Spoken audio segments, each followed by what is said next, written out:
Bonjour à tous et bienvenue dans cette vidéo consacrée à la guerre entre l'Atari ST et le Commodore Amiga. Au milieu des années 80, alors équipé de mon Thomson M6, je bavais littéralement devant les magazines vantant les mérites de ces machines. Voici donc l'histoire de ces micros de légende. Cette histoire commence déjà par un joli pied de nez, car le tout nouveau président d'Atari en 1984 n'est autre que Jack Tramiel, fondateur historique de Commodore. Lors de la sortie de l'Atari ST en 1985, il y a donc fort à parier que Jack Tramiel a déjà beaucoup travaillé sur la conception de l'Amiga.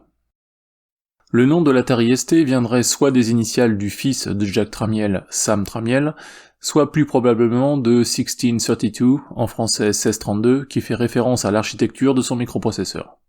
Quoi qu'il en soit, l'Atari ST sort en 1985 avec la nette intention de concurrencer Apple avec son Macintosh. Architecturé autour d'un processeur Motorola 68000 cadencé à 8 MHz, épaulé par 512 kilo-octets de mémoire RAM, il était bien au-dessus des PC de cette époque. Au-delà de ses performances techniques, c'est surtout son processeur sonore Yamaha YM2149, couplé à un convertisseur numérique analogique, qui a fait sensation auprès des musiciens. Sa résolution de base affiche 320 par 200 pixels en 16 couleurs, qui peut être étendue jusqu'en 640 par 400 mais uniquement monochrome. C'est correct, mais nous verrons que son rival faisait mieux. Son système d'exploitation est nommé TOS, cet acronyme signifie tout simplement The Operating System, le système d'exploitation en français. Pour l'avoir pratiqué, ce système était très réactif et faisait passer les PC de l'époque et leur système MS-DOS pour des dinosaures. Son rival, l'Amiga 500 donc, sort 2 ans plus tard. Après un rachat de Commodore suite à des pertes abyssales, il est l'ordinateur de la dernière chance.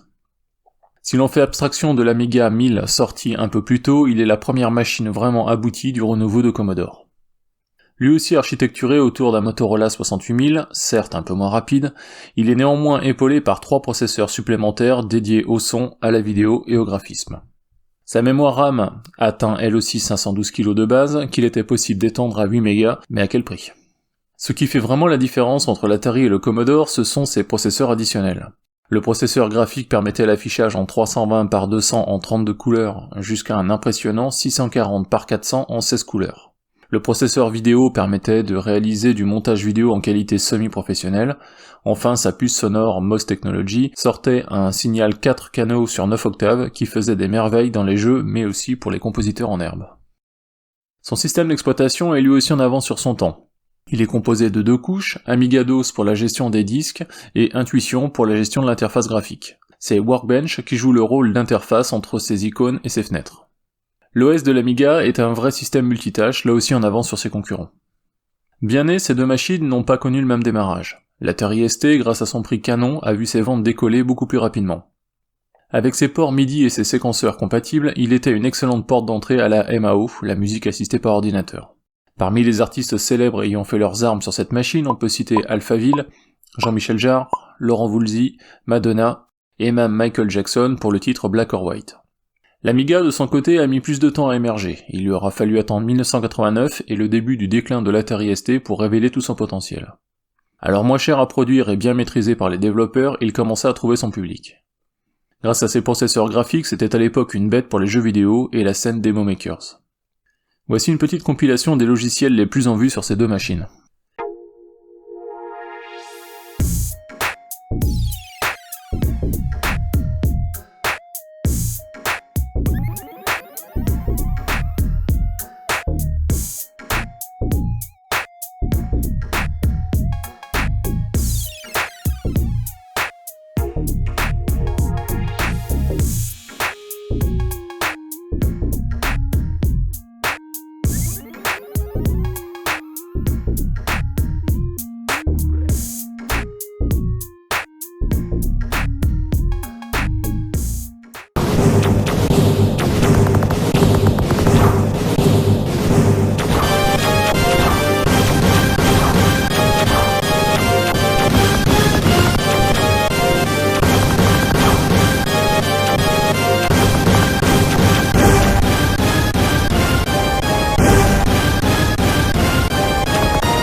Planet activated.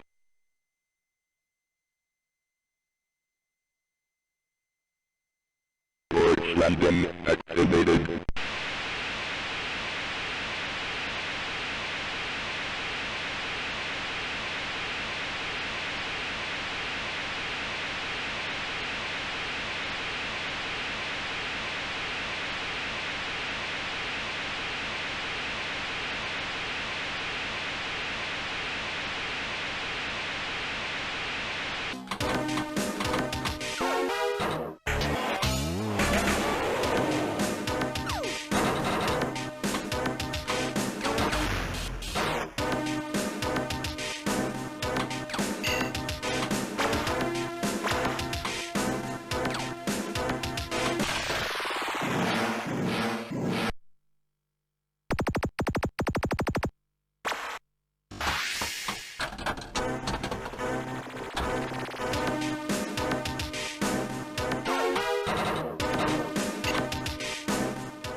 Même si ces deux machines étaient déjà très abouties, elles ont connu diverses déclinaisons les années suivantes.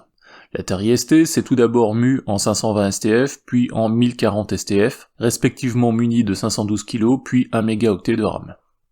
À partir de 1989, les séries 520 STE et 1040 STE, aux capacités graphiques et sonores étendues, viennent compléter la gamme. En 1991, Atari tente même une incursion dans le monde professionnel avec le Mega STE, mais celui-ci restera un échec commercial. Le remplaçant du ST sort en 1992 et se nomme Falcon 30. Très abouti, pouvant même embarquer un disque dur, il arrive finalement trop tard face à des compatibles PC déjà bien implantés. Il sera un nouvel échec qui mettra fin à la lignée des ordinateurs Atari. Du côté de l'Amiga, là aussi de nombreux modèles ont vu le jour. L'Amiga 500+ s'est vu doté de 1 méga de RAM et en profite au passage pour entraîner la nouvelle version de Kickstarter, sa puce qui contient son système d'exploitation, lui permettant de réaliser un démarrage éclair.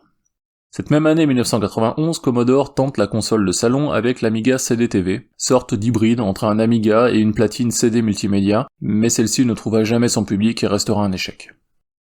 Les Amiga 2000, 1500, 3000 et 4000 sont les déclinaisons professionnelles, mais leurs caractéristiques techniques restent les mêmes que les modèles grand public. Seules les connectivités évoluent, mettant en avant les périphériques audio et vidéo. Là encore, nouvel échec pour ces machines trop assimilées à de l'informatique personnelle incapable de percer en entreprise. L'Amiga 600 sort en 1992 et ne révolutionnera pas la marque. Simple copie du 500 sous un nouveau look, il n'avait pour destin que de faire patienter jusqu'à l'Amiga 1200. 2 fois plus rapide que les 500 et 600, il était doté de 2 mégas de RAM et embarquait les toutes dernières innovations des puces audio et vidéo de Commodore. C'est l'ultime version d'un Amiga alors en fin de carrière. Il fut même décliné une nouvelle fois en console de salon sous le nom de CD32 avec un succès mitigé du haut de ses 150 000 ventes. Il faut dire que cette console a été lancée très peu de temps avant la mise en liquidation de la marque Commodore en 1994. Au final, il se sera écoulé à peu près autant d'Atari ST que de Commodore Amiga, avec environ 5 à 6 millions d'unités vendues de chaque côté. Si l'Atari ST restera dans nos mémoires comme la machine des mélomanes et des graphistes, l'Amiga est célèbre pour ses démos qui ont sans cesse repoussé ses limites, ainsi que ses jeux vidéo qui faisaient baver les PCistes. Aujourd'hui encore, ces deux machines continuent de me passionner, et je regrette que l'émulation n'offre pas les mêmes sensations que les machines physiques. Voilà, j'espère que cette vidéo des micros de légende vous aura plu, et si comme moi ces deux machines vous ont passionné, n'hésitez pas à laisser un petit billet sur vos meilleurs souvenirs dans les commentaires. En attendant, n'oubliez pas comme d'habitude, le pouce vers le haut et le lien pour s'abonner si ce n'est déjà fait.